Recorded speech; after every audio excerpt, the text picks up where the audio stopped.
Mais si nous revenons au style de péché. Oui. Le style de péché, c'est le style semblable à celui de... Oui. Est-ce que nous pouvons avoir...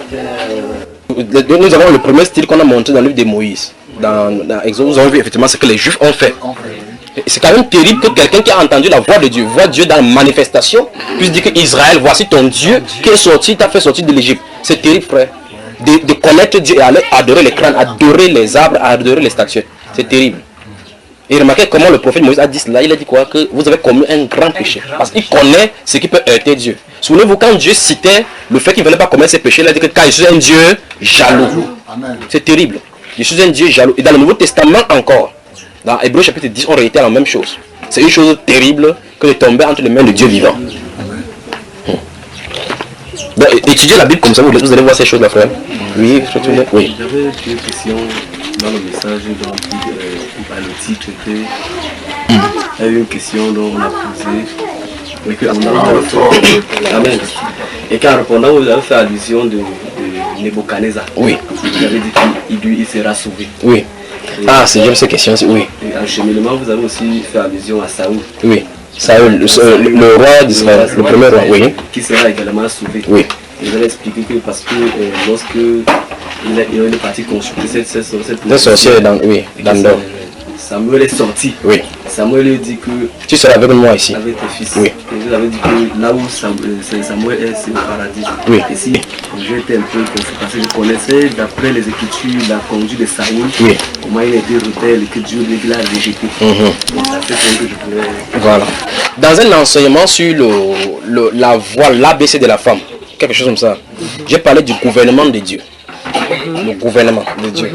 Lorsqu'on n'a pas compris le gouvernement de Dieu, on va avoir ce genre de problèmes-ci. Avant qu'on y est, vous avez suivi sa question, n'est-ce pas? En fait, j'ai dit effectivement dans cet enseignement-là que Nebuchadnezzar, que vous voyez là, il sera sauvé. Nebuchadnezzar, le roi qui est dans la Bible là, il sera sauvé, c'est dans la Bible que ça se trouve. Saül, il sera sauvé parce que c'est écrit dans la Bible noir et blanc. Je vais avancer. Salomon, le fils de David, tu penses qu'il sera en enfer? Sur quelle base tu dis donc qu'il sera en enfer? Il ne sera pas en enfer.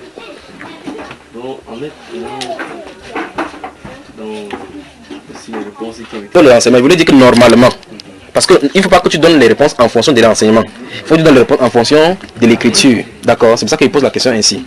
Sur quelle base tu peux dire donc à quelqu'un, à un croyant, que Salomon, lui, il sera au paradis? 1 Roi chapitre 11.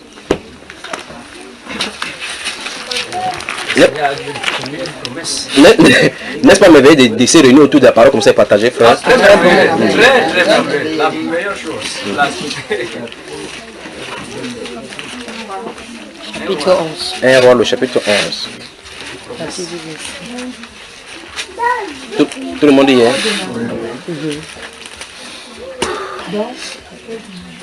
À partir du verset 1, nous allons lire.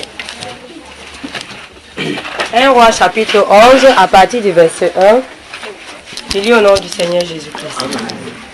Le roi Salomon aimait beaucoup de femmes étrangères, outre la fille de Pharaon, des Moabites, des Ammonites, des Édomites, des Sidoniennes, des Étiennes. Écoutez bien le verset 2, écoutez très bien le verset 2, allons-y. Appartenant aux nations dont l'Éternel avait dit aux enfants d'Israël, vous n'irez point chez elles, et elles ne viendront point chez vous. Oui. Elles tourneraient certainement vos cœurs du côté de leur Dieu. Oui. Ce fut à ces nations que s'attacha Salomon, entraîné par l'amour. Stoppons là-bas. Sur cette base-ci, Salomon mérite l'enfer. On est d'accord? Parce que Dieu avait spécifiquement dit dans ce livre d'Exode là-bas que vous ne prendrez point leurs fils pour vos filles, et ainsi de suite. De peur que, et Dieu a dit clairement que chaque fois que vous tournez vers le monde pour chercher les femmes, ce n'est pas vous qui allez le convertir, ils vont vous convertir. C'est ce qu'il a dit là-bas. Et on dit que Salomon, entraîné par l'amour, il est allé vers ces nations-là. C'est pas ça, frère. Et maintenant, en fait, la preuve, c'est que la suite des versets va nous dire clairement qu'il va bâtir les hauts lieux pour Astarte et pour les différentes divinités. Et on dit que son cœur est entraîné à commencer à adorer les divinités étrangères. L'idolâtrie. Pas vrai? Alors maintenant, je te pose la question, est-ce que Salomon sera en enfer? C'est que non, c'est ce qui est dit dans le premier verset du chapitre 6. Oui. Donc il doit être en enfer. Ou bien on avance jusqu'à on voit sa mort. On avance jusqu'à sa mort. Allons-y alors toujours. Il eut 700 princesses pour femmes et 300 concubines. Et ces femmes détournèrent son cœur. Oui. À l'époque de la vieillesse de Salomon, Oui. ces femmes inclinèrent son cœur vers d'autres dieux. Vous avez entendu ça? Donc il est mort dans ça. Alors du verset 41, 42. Donc 41, 42, 43. On saute à 41, 42. Oui, donc et prenez le temps de lire tout entièrement. Lisons la fin. Le reste des actions de Salomon, tout ce qu'il a fait et sa sagesse, cela n'est-il pas écrit dans le livre des actes de Salomon? Salomon régna 40 ans à Jérusalem sur tout Israël. Oui. Puis Salomon se coucha avec ses pères et il fut enterré dans la ville de David son père. Ah mon Dieu. Roboam, son fils, régna à sa place. Vous entendez le langage biblique? Alors, merci ma soeur. Alors on dit qu'il se coucha avec ses pères et il fut enterré. Alors c'est quoi coucher avec ses pères? Ok, enterré donc c'est quoi? Puisqu'on dit qu'il est couché avant qu'il ait été enterré. On est d'accord, non? C'est quoi coucher? Oui frère. Oui, je comprends ici, coucher avec ses pères veut dire qu'il est entré dans le repos que ses pères ont pu avoir. Ok, je pose la question. Son père, David, se trouve où? En enfer? Donc, alors maintenant, c'est pour ça qu'on a dit, c'est la Bible qui dit qu'il est avec ses pères. Voilà, n'est-ce pas? Je regarde bien, on a dit coucher avec ses pères. Il y en a plein de versets consonance là. Plein de versets consonance là. Et puis, maintenant, on dit qu'il a été enterré. C'est le corps là qu'on prend pour aller enterrer. Le jour d'enterrement, vous prenez le corps, vous dites, oh, la personne est déjà couchée. C'est la Parce que Bible. là, si on comprend autrement, Oui. on comprendra coucher comme et enterrer avec ses pères, comme là on fait le direct. Mais si on dit donc que coucher avec ses pères, c'est que le jour qu'il est mort, quand il est mort là, quand il est couché là-bas, ses pères sont là. C'est ça, non? Donc il est réuni à ses pères. À ses pères. Amen. C'est le langage, je peux vous parler même 25 versets là maintenant, consonance là. Si vous prenez le cadre d'Aaron, vous dites Aaron, si vous regardez Aaron, vous allez voir comment, quand Moïse est descendu de la montagne, dans Exode chapitre 32, il a menacé Aaron en disant que comment tu as pu laisser à ce peuple de commettre un si grand péché. Plus tard, Dieu va lui dire maintenant que Aaron va mourir au courant de Aaron. Dieu va dire à Moïse que monte, tu vas être recueilli. Monte, tu vas être recueilli. Comme Aaron a été recueilli à son peuple. C'est terrible, hein, le langage. On passe seulement d'un côté à un autre. C'est vous que quand vous voyez un peu le cercle, vous avez dit que je brise l'esprit des morts et chaque l'esprit des morts. Mais pourtant, on sait que si on va aller dans un endroit qui est plus glorieux. Mais quand quelqu'un voit ça chaque matin, il chasse seulement. Donc, voici le cas de Salomon. Le cas de ce Samuel-là. Après, je vais expliquer ce qu'il en est, pour que vous compreniez ce qu'il en est. Il y a ce qu'on appelle la nouvelle naissance dans la Bible, n'est-ce pas? Dans la nouvelle alliance. Il y a ce qu'on appelle la nouvelle naissance. Vous allez permettre que j'explique vraiment ça, il va aller doucement pour qu'on saisisse ces choses-ci dans la Bible. Saül était un juif, n'est-ce pas? Il dit le premier roi d'Israël. Il avait été choisi par la volonté du peuple, mais c'est la grâce de Dieu qui l'a amené. D'accord? Maintenant, le rejet de Salomon n'est pas rejeté d'après le peuple, mais rejeté d'après la royauté. Dieu l'a rejeté en tant que roi. Saül. Saül, oui. Oui, parce que vous avez dit Salomon. Non, il dit Saül, pardon. Il dit Saül, le premier roi. Il parle du roi, maintenant j'ai fini avec Salomon. Il voulait seulement parler un type de Salomon. Après, il faut qu'on résolve ce problème-ci. Voici Salomon qui a commis le péché dans sa vieillesse. Voici qu'il est mort, il a été réuni à ses pères. La question maintenant c'est, est-ce que s'il fait le même péché aujourd'hui, est-ce qu'il serait réuni à mes pères? Là, la question est. Donc il faut qu'on voie le pourquoi Dieu a fait ça. Il y a un pourquoi dans la Bible. Qu'est-ce qui amène Dieu à se comporter ainsi? Alors, j'ai fini avec Salomon là maintenant, je suis avec Saül. Il dit Saül a été rejeté en tant que roi. C'est pour ça qu'on a dit qu'on va déchirer la royauté sur toi. Amen. C'est la royauté qu'il a déchiré. C'est ça qu'il a déchu. Pourquoi? Parce que dès le départ, c'était le désir du peuple. Amen. Pas le désir de Dieu. Amen. D'accord frère? Amen. C'est pour ça que j'ai parlé du gouvernement de Dieu. Le prophète David, vous savez que c'est un prophète, non? Ok. Donc le prophète David, sachant ces choses-là, c'est pour ça qu'il n'a pas porté la main sur lui. Parce que malgré qu'il est en disgrâce, l'onction de Dieu est sur lui. Est-ce que vous voyez la différence? C'est pour cela que malgré que son aide a dit que Dieu t'a livré entre ses mains, lui il discernait plus profondément la volonté parfaite de Dieu. On ne porte pas la main sur loin de Dieu. Même s'il est en disgrâce, il ne peut commencer entre lui et Dieu. Amen. Donc en tant que roi, il avait été disgracé. Mais il demeurait encore chef du peuple. Chef du peuple, mais le royauté était sur quelqu'un d'autre. D'accord frère? Donc maintenant, c'est dans cette disgrâce-là qu'il cherchait les voies et moyens pour s'en sortir. Remarquez très bien quand le prophète Samuel est venu vers lui, dans 1 Samuel 15, au lieu de tomber, c'est là où vous allez voir la différence entre quelqu'un qui est selon le cœur de Dieu, qui aime Dieu, et celui qui sert par intérêt et qui n'a pas été appelé selon le profond dessein de Dieu. Vous remarquez que quand le prophète Samuel lui a dit ses iniquités, au lieu de tomber sur ses genoux, demander pardon, il voulait que Samuel fait devant le peuple comme s'il était encore là. Mais regardez la différence entre Gad. Quand Gad, Nathan vont aller annoncer une sanction de Dieu à David. Regardez sa réaction instantanément. L'homme selon le cœur de Dieu. Celui qui sait que si tu es prosternes là, Dieu va pardonner. Mais celui qui dit que viens quand même devant le peuple, offre le sacrifice avec moi, afin que le peuple m'honore. Vous entendez ça, frère? Là, c'est le peuple là qu'il avait élevé là-bas. Il fallait qu'il satisfasse le peuple. Quelqu'un que Dieu a appelé, comme la Bible déclare dans Jérémie chapitre 23, que celui que a cité au conseil de Dieu dira les paroles de Dieu. C'est ici, n'est-ce pas? Alors maintenant, quand ils vont dans 1 Samuel 28, elle va consulter cette femme, ce qui est déjà un problème. Parce que Dieu avait dit clairement qu'on ne trouve point chez toi les magiciens, tu ne considères point ceux qui évoluent les esprits. Voilà déjà la faute. Alors je pose donc la question, cette femme avait-elle la capacité de faire sortir Samuel? Il dit, la femme, la magicienne, avait-elle la capacité spirituelle à faire monter Samuel? Samuel le prophète, puisque Samuel était mort. Je veux que vous compreniez là, j'en viens. C'est une femme sorcière, une magicienne qui est du côté de Satan. Le roi va la consulter, fais-moi monter celui qui veut te dire. Il dit que tu veux fais-moi monter qui? Fais-moi monter Samuel. Elle fait les incantations, elle ne demande pas que Samuel le prophète, non. Elle fait les incantations normalement. Samuel monte, elle seule voit. Elle commence à crier. La femme de Samuel dit quoi? Saül lui demande que qu'est-ce qu'il y a? Il dit que vous m'avez trompé, tu es Saül. C'est là où elle a compris que parce qu'il s'était déguisé. Quand il a vu l'être qui s'est présenté au devant d'elle, il a compris que c'était le roi ici. Parce qu'il était terrifiant. Alors il a demandé qu'est-ce que tu vois. Quand Saül lui demande qu'est-ce que tu vois, ça suppose que l'action qui s'est pas faite, c'est la femme seule qui voyait. Parce que c'est les visions spirituelles. Il dit que je vois comme un Dieu qui monte de la terre. On va encore résoudre ce problème-là. Qui monte de la terre. Il pose encore la question comment il est habillé. Pour identifier la personne. Il dit c'est un vieillard qui monte avec le manteau. La Bible déclare Saül compris que c'était Samuel et il se prosterne. Pas vrai ça? Ce qu'il devait faire depuis, il ne devait pas faire, c'est Samuel qui est venu faire. Alors, maintenant la Bible nous dit que c'est Samuel qui est monté. La question que je viens de poser avant d'avancer, c'est est-ce que cette femme avait la puissance pour en faire monter Samuel? Non. Donc c'est Dieu qui est passé même chez le marabout pour résoudre son problème. Amen. Vous voyez ça? C'est Dieu qui est passé par là. Un marabout ne peut pas donner l'enfant. Comment un marabout peut avoir, puisque l'enfant vient de Dieu, pour mettre l'enfant dans le ventre de quelqu'un? Comment se fait qu'une fois peut aller chez le marabout? Bon, c'est notre premier père de manche qu'il faut résoudre maintenant. Donc, Samuel sort, il lui donne les instructions. Il dit que pourquoi m'as-tu troublé? On a dit qu'il montait du lieu de la terre. On a dit qu'il montait de la terre. Il ne descendait pas d'en haut. Parce que avant que Jésus ne vienne, c'était bloqué là. Il fallait qu'il vienne inaugurer la voie maintenant pour que les gens, les portes ouvrent le linteau pour monter. Amen. On est d'accord? Donc c'était en bas. Amen. Maintenant dans Luc au chapitre 19, nous voyons, dans Luc chapitre 19, 16, verset 19 et 32, nous voyons l'homme riche et Lazare. Oui. On voit que l'un est en bas, l'autre est en haut. Donc ça a été inauguré. Amen. Et maintenant subitement, ceux qui sont en bas sont en train de souffrir. Et là, ici, il est question de Samuel qui est en bas mais qui ne souffre pas, il est en repos. Amen. Donc il y avait, le bas était divisé en deux. Un côté pour ceux qui doivent souffrir, pour les méchants, et un côté pour les gens qui devaient reposer avant d'entrer par la suite. C'est la Bible là maintenant. Ouais.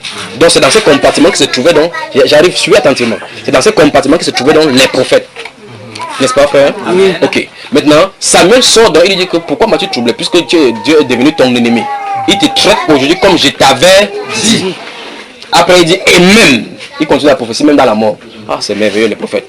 Et même, demain à cette heure, si tu seras avec moi ici, toi et tes fils. Vous avez vu ça? Alors le lendemain, ça s'est arrivé exactement, non? Oui. Donc il est venu retrouver Samuel là-bas. Amen. C'est pas ça, frère? Amen, amen, amen.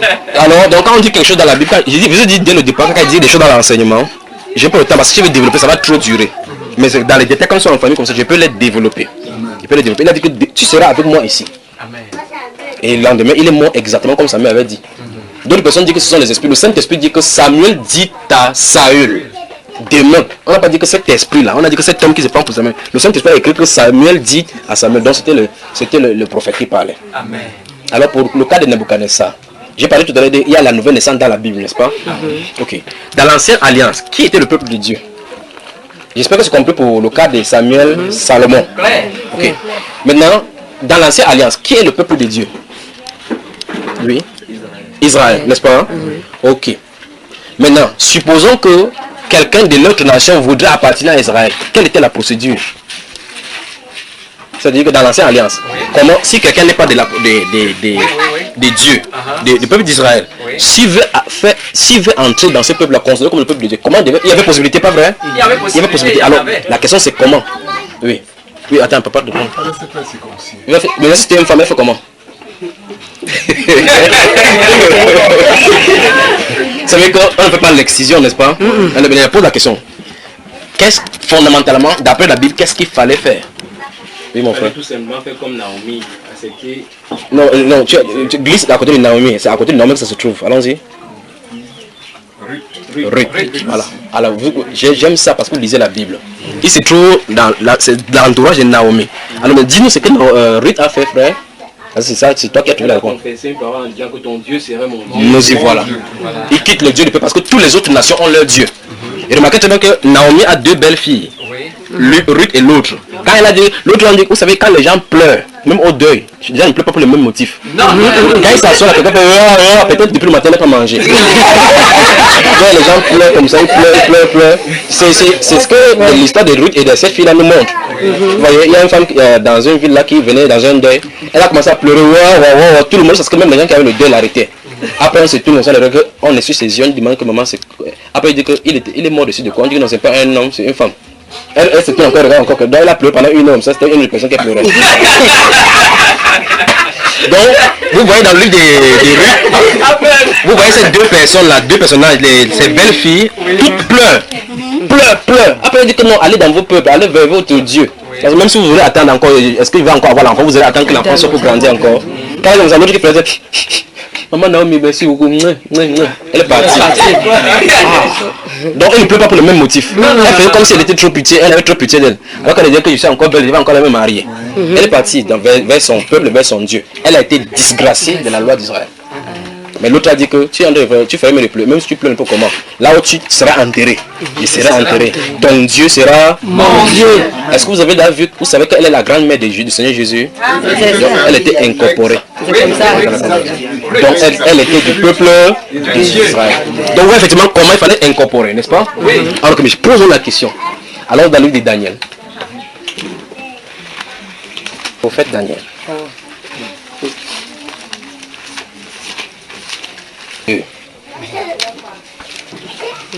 Vous êtes tous dans Daniel? Oui. Dans le livre de Daniel, c'est intéressant, il y a des choses intéressantes là-dedans. Le chapitre 2, le chapitre 4, et prenez le temps de lire. Mais vous savez ce que la statuette que Nabuchodonosor voit, il demande à ses disciples, ses rois et autres, ils ne peuvent pas interpréter avec l'arbre, n'est-ce pas? Si vous avez la liste là, allons droit au but par rapport à... Souvenez-vous de ce qui est posé. Comment on devait faire pour incorporer le peuple d'Israël? Regardez ici, lisons à partir du verset... oh mon Dieu, vous allez prendre le temps pour lire. Lisez le verset 46. Daniel 2, le verset 46, il est écrit. Alors le roi Nebuchadnezzar tomba sur sa face et se prosterna devant Daniel. Un roi qui se prosterne devant son sujet. Allons-y. Il ordonna qu'on lui offrit des sacrifices et des parfums. Oui, 47. Le roi adressa la parole à Daniel et dit, oui. En vérité, votre Dieu est le Dieu des dieux et le Seigneur des rois. Oui. Il révèle les secrets, puisque tu as pu découvrir ce secret. Ensuite le roi éleva Daniel et lui fit de nombreux et riches présents. Il lui donna le commandement de toute la province de Babylone et l'établit chef suprême de tous les sages de Babylone. Voilà, vous avez vu, c'est ce qui est arrivé. Quelque chose est arrivé, Daniel a expliqué, il a commencé à confesser ce Dieu-là. Oui. Mais plus tard encore, les serviteurs vont encore le soudoyer, il va faire dans cette fois-ci une autre statuette. Nous sommes au chapitre 3, allons au chapitre 3. Vous connaissez l'histoire du feu, les gens qu'on jette dans le feu et que quelqu'un résiste et puis par la suite. Allons vers la fin de l'histoire, allons-y au verset 28 et suivant. Nebuchadnezzar prit la parole et dit, béni soit le Dieu d'Adrak, de Meshach et d'Abednego, oui. Lequel a envoyé son ange et délivré ses serviteurs qui ont eu confiance en lui et qui ont violé l'ordre du roi et livré leur corps plutôt que de servir et d'adorer aucun autre Dieu que leur Dieu. Voici maintenant l'ordre que je donne. Écoutez attentivement.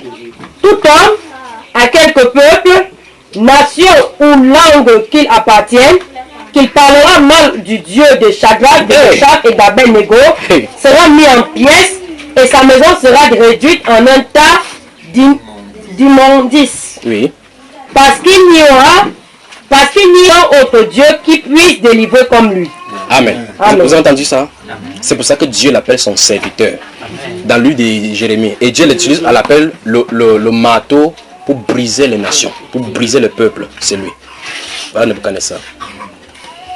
Donc, quand on fait des déclarations dans les enseignements, c'est pas pour rien. On ne peut pas dire, on ne doit pas sortir hors de cette Bible si ça se trouve là-dedans. Et à partir de ce moment-là, Nebuchadnezzar s'est brisé. Il a dit que si quelqu'un apprend un autre Dieu encore, parle mal de ce Dieu-là, il va me sentir. Voilà. Il va le mettre en pièces. Amen. Des questions? Donc merci frère pour ce que suivez les enseignements avec la Bible, suivez, ne vous posez pas, mettez pause.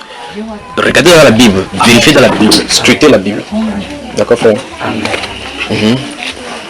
Autre question? Ah oui, j'ai une question. Oui frère. Ça va aller d'abord en deux volets. Oui. D'abord personnel. Moi, je ressens que j'ai besoin de la délivrance. Amen. De par mon parcours aussi. Malgré que les enseignements là m'ont d'abord beaucoup délivré. Amen. Amen. Je sens qu'il y a encore un fardeau qui pèse sur moi et qui est en train toujours de me presser de ce que je dois normalement faire. J'aime la lecture, mais je ne lis pas. Écoute ton cœur, je suis tellement éveillé, gai, mais je ne lis pas.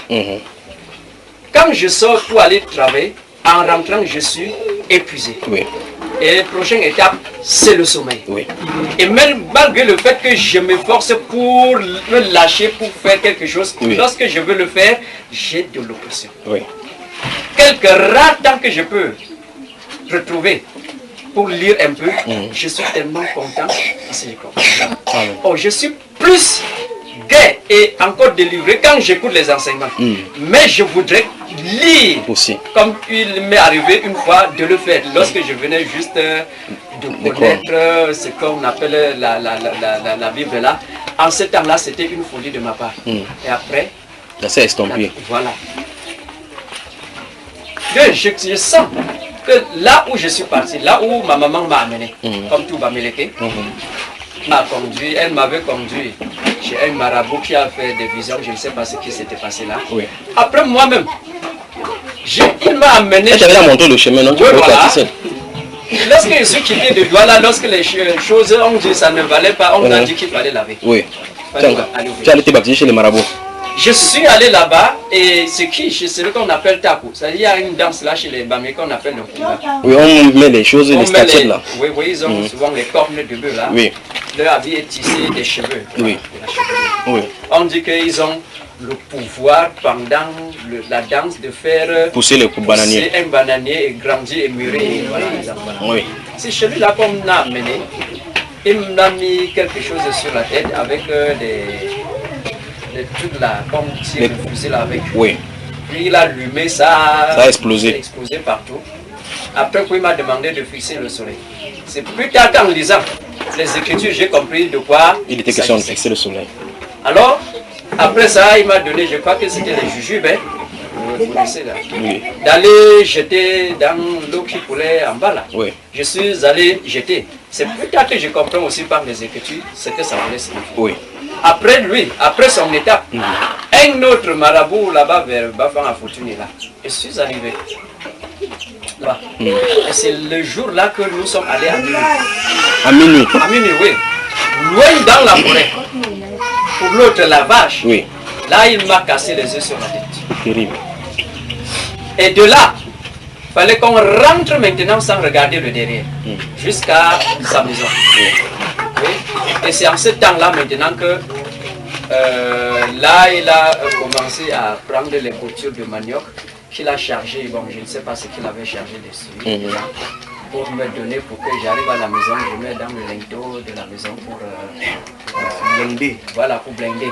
Et dans sa composition, il fallait qu'on arrive au marché et qu'on prenne une terre au marché. Et dans les carrefours, et qu'on prend une autre partie dans les carrefours. Voilà ce que je me souviens. Voilà comment alors les dernières étapes que j'ai. Et aussi j'avais un cousin à Limbela, un temps là où nous sommes arrivés chez lui, il est aussi magnifique comme ça s'appelle généralement. Oui. C'est eux qui étaient avec les petits Jésus dans leur moment de folie à l'ouest là. Oui. Oui, donc j'étais parti et en ce moment-là, quand je les voyais dans ce qu'ils faisaient dans les chefferies, j'enviais. Tu voulais être parmi. Oui, parce que moi, voir comment détruire la puissance du mal, c'était vraiment quelque chose.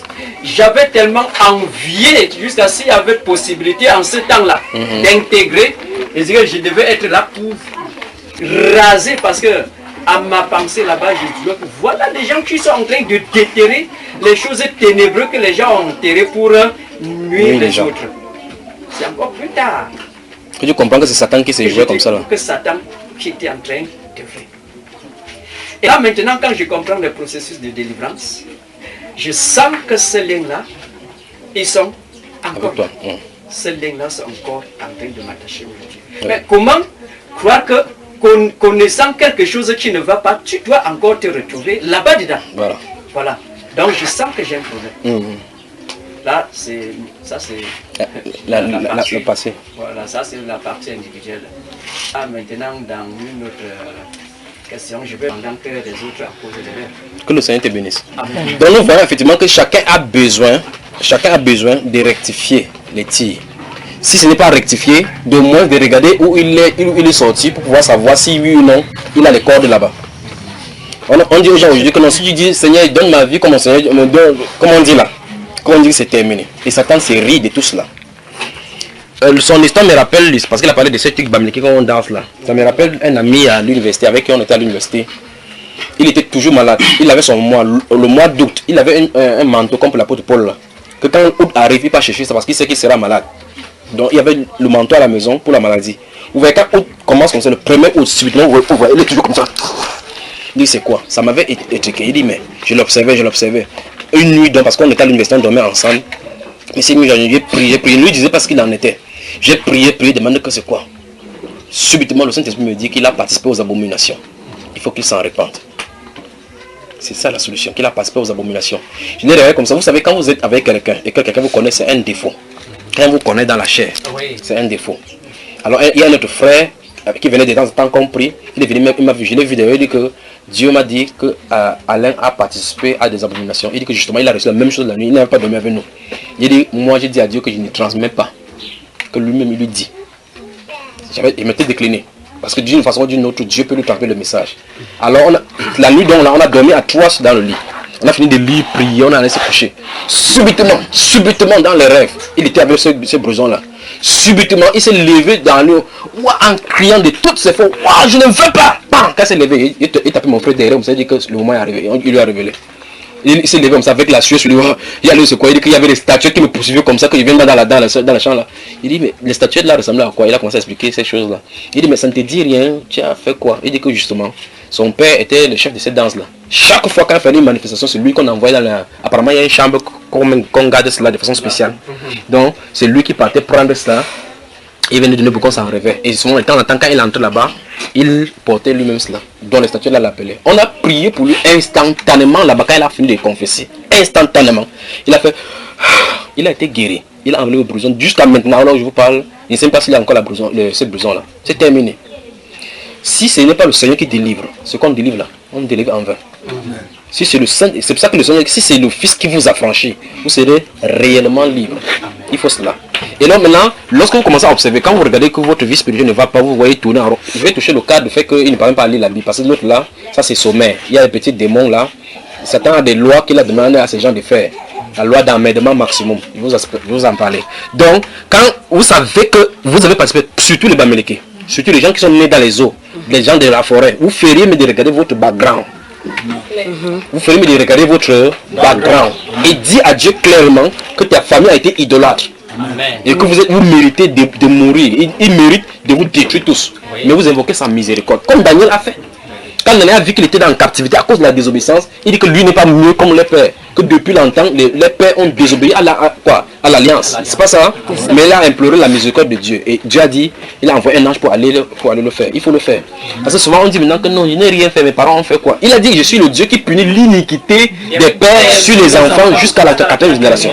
C'est pas ce qui est écrit? C'est écrit. Il faut qu'on fasse attention. Alors les évangélistes, Satan viennent mentir aux gens que quand tu dis Seigneur, je te donne ma vie comme mon Seigneur en sauveur, que c'est terminé. C'est terminé. Il faut qu'on vaille, il faut qu'on parte plus loin que cela. Vous ne pouvez pas prendre la Bible, vous voyez les gens, par exemple, l'apôtre Paul dans la Bible, dont les ancêtres étaient toujours les Abraham, Isaac et Jacob. Vous pensez que pour vous, votre ancêtre au plus proche, celui qui est le plus sérieux, vivait dans les eaux. Le plus sérieux vivait dans les eaux, d'autres vivaient dans les troncs des arbres. Vous pensez que vous allez vous invoquer Dieu aussi simplement comme l'apôtre Paul a fait. Remarquez Timothée, on dit que son aïe, Loïs, craignait Dieu, il avait la foi en lui. C'est ça qui a suivi Timothée comme ça. Donc tu n'as pas vu dans l'eau, il sait les esprits des autres. Tu crois que ça va venir sur toi facilement comme ça là. Parce que tu es trop beau. Il faut qu'on regarde la racine d'où on sort. Amen. On regarde. On parle à Dieu, comme le cas de notre Père, comme il a dit là, qui dénonce. Remarquez très bien qu'il a dit tout à l'heure, c'est ce qu'il veut dire, il n'a pas encore dit. Le Saint-Esprit l'a poussé à 10 là. Le Saint-Esprit l'a poussé à 10 là parce que ce sont les choses que tu gardes en toi, tu as de protéger Satan. Il faut dénoncer, même si n'importe quel acte que tu as vu à faire, dénonce. Amen. Parce que quand tu dis comme ça là, quand tu ne dénonces pas, Satan va utiliser chaque fois pour t'amener là-dedans. Alors il faut qu'on regarde vers le passé. Donc frère, quand tu disais tout à l'heure que quand tu peux travailler, tu rentres chaque fois, tu es épuisé. Donc à partir de cet instant-là, tu connais exactement quel est le problème qui fait que tu ne parviens pas à lire. Donc tu connais que c'est le travail excessif. Tu as plus de temps dans le travail et l'épuisement. À 3 heures, voilà. Je rentre, puisque je coupe le sommeil. Oui. Il n'est pas possible. Vraiment, il faut une violence extrême. Et même quand tu ouvres la Bible, la première chose que tu fais, c'est... N'est-ce pas, frère? Alors, il y a un problème. Il y a un problème. Il y a un problème. Quand vous ouvrez la Bible, une fois, vous baillez, une fois, deux fois, trois fois, vous avez un problème. Vous avez un problème. Tous les temps. C'est comme ça que j'identifie. Il y a un garçon, celui dont je dis que la femme a été délivrée hier, quand je lui ai donné la Bible de lire, quand il a ouvert la Bible deux fois, il a baillé. Je n'ai pas vraiment dit ça aux gens parce que quand vous ouvrez la Bible sous la direction du Saint-Esprit, les esprits commencent à fuir. Vous ouvrez la Bible parce que vous entendez quelqu'un gaze. Vous ne savez pas pourquoi il a gazé. Les esprits fuient automatiquement. Il y a les esprits seulement que l'ouverture de la Bible les chasse. Il a baillé deux fois. De quelqu'un avec qui vous allez partager la parole en voyant qu'il est là parti comme ça. L'esprit a giflé ses yeux. Mais vous finissez là, vous dites que parlons maintenant d'autres choses. Il y a un problème. Ça va l'indication qu'il y a un esprit derrière. Quand vous voyez des choses là, levez-vous. Levez-vous, éloignez-vous de cet esprit-là. Éloignez cet esprit-là de vous. Parce que le but c'est quoi? Quand ils savent que vous savez que vous avez entré dans la révélation de la vérité, ils n'auront plus place. C'est pour ça qu'ils multiplient ces choses-là pour vous maintenir là-dedans. Donc le frère sait exactement que c'est le travail qui est son problème. Mais je m'avais donné un carnaval maintenant, que quand il dit chaque fois ça commet des dégâts. Il y a un frère qui est venu au milieu de l'assemblée. Il a dit que frère, je vais suivre Dieu. Mais il a expliqué les mêmes choses. Il a dit ok, on va faire un style de prière ici. Si quelqu'un n'est pas d'accord, il sort. D'abord. Les gens ne sont pas sortis. Il dit que si vous restez ici, même si vous ne priez pas, si vous êtes d'accord, il est resté. On a prié. Vous savez que c'est ici, c'est qu'on a prié. Père, tout ce qui n'est pas de toi et qui est dans ma vie, qui peut me gêner, enlève. C'est tout ça. Vous êtes là, vous dites mon travail, attendez. Ton travail. Est-ce qu'il a dit vraiment que c'est ton travail? Parce que la Bible dit que les bénédictions de l'Éternel ne font suivre d'aucun chagrin. Dieu ne peut pas te donner quelque chose qui va créer obstacle à son propre but encore dans ta vie. Parce qu'il y a un problème. Il y a un problème, il faut aménager cela. On a prié. Il y a quelqu'un qui était à l'intérieur là-bas, il a dit que ce n'était pas... Il regardait comme ça, il croyait que c'était comme ça. Il est sorti, première personne c'est lui. On allait dehors là, quand il allait dehors, c'était fort. Même pour rouler avec le basque, il ne trouvait pas un seul client. Prochain état, il a dit que frère, la dernière fois qu'on a prié, on n'a pas demandé à Dieu de nous servir tout comme ça là. Il dit c'est quoi? Il dit que Dieu ne passe là dehors. Il dit mais vous êtes d'accord avec moi qu'on avait dit que on prie pour que Dieu enlève tout ce qu'il enlève. Avec votre vie, ne jouez pas à la compromission. Amen. Avec votre vie, jouez du sérieux avec le Seigneur, sachant que un de ces jours, nous allons le confronter. Donc ça ne sert à rien de jouer les sémagrées. Il faut être sérieux avec le Seigneur, comme on dit servir là maintenant. Parce que devant lui, il n'y a acception de personne. Et il n'y a rien qu'on peut lui cacher. Donc c'est pour ça qu'il faut jouer à la transparence. Si ça ne va pas, dire Seigneur, ça ne va pas. Ce n'est pas un manque de foi que de dire que ça ne va pas. Que au lieu de porter la veste qu'on voyait dans les dénominations, les gens portent la veste, mais ils rentrent pas manger les prunes. Il faut qu'on fasse attention quand ça ne va pas. Parce que les gens disent que si tu dis que non, je suis foiré, c'est que tu as confessé la pauvreté. C'est pas ça. Si Dieu veut te bénir, il va te bénir. Donc quand ça ne va pas, dire Père, ça ne va pas. Parce qu'il a dit que faites connaître vos besoins par des prières. Si tu as besoin, dis-lui que frère, j'ai besoin de telle chose. Il me manque telle chose. D'accord, frère? Donc, j'ai dit, on va prier. Si vous êtes d'accord, que tout ce qui n'est pas de Dieu dans nos vies, que ce soit personne, que ce soit objet ou chose, que Dieu éloigne si ça ne vient pas de lui. Amen. Alors vous voyez, si quelqu'un donc était votre ami, vous avez rendez-vous, la personne vient pas, tu tombes encore, tu crois pas au téléphone que ouais, pourquoi tu ne viens pas? Quand il fait cette prière, c'est pour ça que vous voyez, c'est rare qu'il prenne le téléphone, j'appelle quelqu'un. pour dire que tu n'es pas où est-ce que tu es depuis. Ne fais pas cela. J'ai pris seulement parce qu'il y a des gens qui viennent, ils s'assoient là comme ça, en voyant que vous avez parlé 2 heures de temps pour des futilités. Mais vous ne pouvez pas partager la parole. Vous partagez la parole et dites que non, je connais déjà ça. Or, la parole est là depuis plus de 2000 ans, on prêche, ça ne finit pas. Vous me suivez, frère? Oui. Il y a des gens qui sont là pour nous tourner dans les distractions. Il ne faut pas qu'on soit distrait. La Bible dit que les jours sont mauvais. Rachetez le temps. Amen. Rachetez le temps. Et on a l'air de blaguer. Les jours sont mauvais. Ils disent ça en l'an 95. Nous sommes 2000 ans plus tard. Si le jour était mauvais à ce moment-là, ça veut dire que c'est comment à cet instant. Et si on avait dit racheter le temps, qu'est-ce qu'il faut faire? Il faut surracheter le temps maintenant. Donc il n'y a pas le temps pour la distraction. Amen. Donc tout ce qui cause des distractions dans nos vies, que le Saint-Esprit puisse enlever. Amen. C'est là où on va sortir avec cette prière. Si vous êtes d'accord avec moi. Amen. Si vous n'êtes pas d'accord, je dis la même chose. Si quelqu'un n'est pas d'accord, ils sont hors de la barrière. Ils finissent parce que ça va barder. Si on prie comme ça, le Seigneur a dit, c'est sa volonté parfaite. Il a dit, si nous demandons quelque chose selon sa volonté. Sa volonté, c'est que nous marchons devant de lui de jour en jour avec les yeux fixés sur lui. Alors si quelque chose nous empêche que nos regards soient fixés sur lui, c'est un ennemi. D'accord, frère? Tu vas dormir le grand matin quand tu sors à 3 heures pour aller. Il y a des gens qui ont en classe à 3 heures. C'est toujours lui qui veille sur toi. Même pour lui dire, Seigneur, merci. Il Seigneur, tu sais que la chair est faible. Mais chaque fois qu'on cite ce verset, on ne cite pas la partie suivante. Il a dit l'esprit est disposé. N'est-ce pas ça? C'est ça. Pourquoi on prend toujours ce qui est mauvais que l'esprit, la chair est faible? Prends aussi que l'esprit est disposé. C'est disposé. N'est-ce pas, la Bible déclare qu'avec Dieu nous ferons des exploits. Alors dans ce cas, ça verront dire ici. Vous pouvez travailler véritablement. Et Dieu arrange votre emploi de temps que ça ne crée en rien son obstacle. C'est tout ce qu'il faut faire. Beaucoup de choses qui arrivent dans nos vies, c'est le manque de discipline. Nous ne sommes pas disciplinés par nous-mêmes. Il faut aussi qu'on se discipline aussi. Vous avez des temps de prière, des temps de jeûne, des temps de méditation. C'est-à-dire quand vous méditez, vous fermez votre téléphone. Même si vous attendez l'argent de n'importe qui, il peut attendre. Vous communiez avec le Père. Amen. Il faut la discipline personnelle dans la communion. D'accord, frère? Amen. Que le Seigneur vous bénisse. Donc on va prier au sortir d'ici. Non? Pendant qu'on a de ces divertissements, quelqu'un veut passer de prier, il part. Mais de toute façon, au nom de Jésus-Christ, comme vous avez entendu, même si vous allez à l'extérieur, ça va vous toucher. J'ai une autre question là. Oui. Vous savez, je vais vous dire quelque chose. Quand il était de prêcher un jour, j'étais de prier que tous les esprits qui sont dans ces salles sortent. Il y a une fille là, on l'appelle Christelle, elle venait chaque fois, elle a dit que c'est sûr que c'est parce que les gens tombent parce qu'on ferme les yeux. Elle a dit qu'elle va regarder les yeux pour voir vraiment ce que quelque chose fait. Après, elle a entendu quelque chose tirer ses pieds, elle a signé sur les fenêtres. Elle a dit que, mais ça tire les pieds déjà. Après, elle est sortie hors de la salle, elle s'assoit, dans la salle là c'est fort. Même dehors, ça tire ses pieds. Elle dit que non, le milieu de frère là c'est fort là-bas, un peu peut être là-bas. Donc, si vous le fuyez, allez n'importe où. Quand vous êtes sur cette tension-ci, vous ne pouvez pas échapper. Amen.